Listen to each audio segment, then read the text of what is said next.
Hi everyone, কেমন আছো তোমরা সবাই? আজ ছিল বাড়িতে জন্মাষ্টমী। তো তোমরা দেখতেই পাচ্ছ বাবা এখানে তালগুলোকে সুন্দর করে ছেঁকে দিচ্ছে। তালের বড়া, নাড়ু আরও অনেক কিছু হবে বলে। তো আমি আর দিদি ঝটপট করে এক এক করে রান্নাগুলো শুরু করে ফেললাম।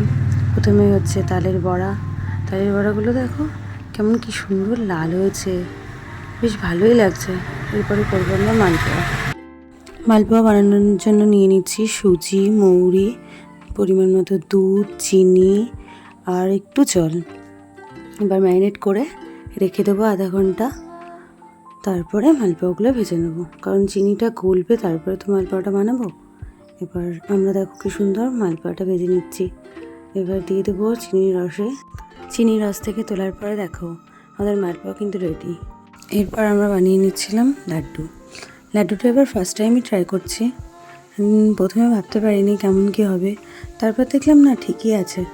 তো বলে না, মন থেকে কিছু চাইলে সেটা ভালোই হয়। বেশ গোল গোলও হয়েছিল, ভালোই হয়েছিল। তারপরে আমি লাড্ডুটা কমপ্লিট হয়ে গেলে আমি চলে এসেছিলাম ঠাকুরের সিংহাসন সাজাতে। আর দিদি এদিকে লুচি ভেজে নিচ্ছে আর সুজিটা করে নিতে বললাম ওকে। আসলে দুজন মিলে করলে না কাজটা খুব তাড়াতাড়ি হয়ে যায়। ঠাকুরের সিংহাসন সাজানোটা আমার হয়ে এসেছে। এরপরে আমি রেডি হতে তো দেখতে পাচ্ছ আমি আর দুই দিদি রেডি হয়ে গিয়েছি। রেডি হয়ে সন্ধ্যাবেলা সন্ধ্যাটা দিয়ে আমি গীতা পাঠ করতে বসে গেছি। গীতা পাঠ করা হয়ে গেলে আমি চলে এসেছিলাম ঠাকুরের এখানে গোপালের সব গয়নাগাটিগুলো বের করতে।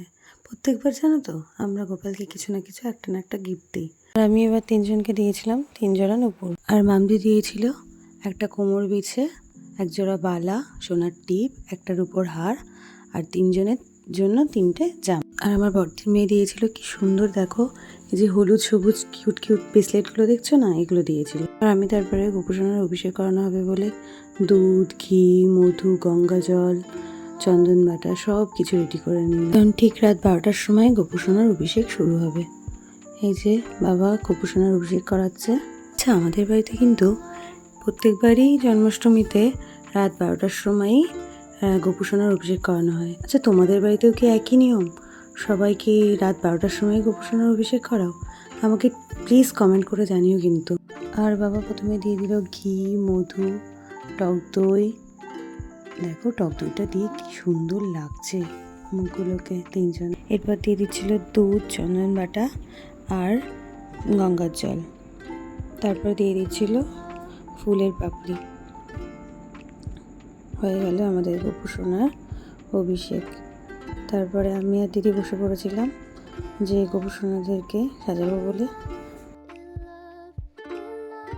আমাদের একটা মানত করেছিল যে দিদির ছেলে হওয়ার পরে ওকে কোলে বসিয়ে আমাদের ছোট্ট গোপাল সোনাকে একটা কোমর বিছে পরিয়ে দেবে সোনার, সেটাই করছিল। তারপরে আমি আরেকজনকে দুজনকে সাজিয়ে দিয়ে একটু আদর করে নিচ্ছিলাম। তারপর দিদি আরেকজনকে রেডি করছিল আর আমি ওদিকে পদ্মফুলগুলোকে ফোটাচ্ছিলাম। দেখো 3জনই এবার রেডি। এবার আমি একটু একটু করে আদর করে দিচ্ছিলাম। চলে এসছে আমার দিদির মেয়ে, মানে আমার ছোটদির মেয়ে। দেখো ও চলে এসছে আমার সাথে গোপুসোনাকে আদর করতে। কি সুন্দর, কি কিউট লাগছে। 3জনকে বসিয়ে দিলাম। দেখো এদিকে আমার দিদির মেয়ে পিছন থেকে আমাকে টানছে। তারপরে আমি এদিকে ধূপ, মোমবাতি আর ঘিয়ের প্রদীপ সব কিছু সাজিয়ে নিতে পরে ভগবানের ভোগগুলোকে এক এক করে সাজিয়ে দিচ্ছিলাম। আর বাবা তারপরে সব কিছুতে তুলসী পাতা দিয়ে দিচ্ছিল। ভোগগুলোতে সবটাতে বাবা একটা করে তুলসী পাতা দিয়ে দিচ্ছিল। তারপরে আমরা ভগবানের অঞ্জলি দিয়ে নিলাম। বাবা ফুল অর্পণ করছে, দিদি ফুল অর্পণ করছে, আমিও ফুল অর্পণ করে। এরপর বাবা ভগবানের 108টা শতনাম জপ করছিল আর আমরাও একটা করে তুলসী পাতা নিয়ে ভগবানের চরণে অর্পণ করছিলাম। আর আজকে গোপুসোনাকে ভোগ দিয়েছিলাম মিষ্টি, সুজি, তালের বড়া, গোকুল পিঠে, তালের লুচি, তালের ক্ষীর, মালপোয়া আর নাড়ু, ফল, রান্না সবজি, সাবুর পায়েস আর লাড্ডু।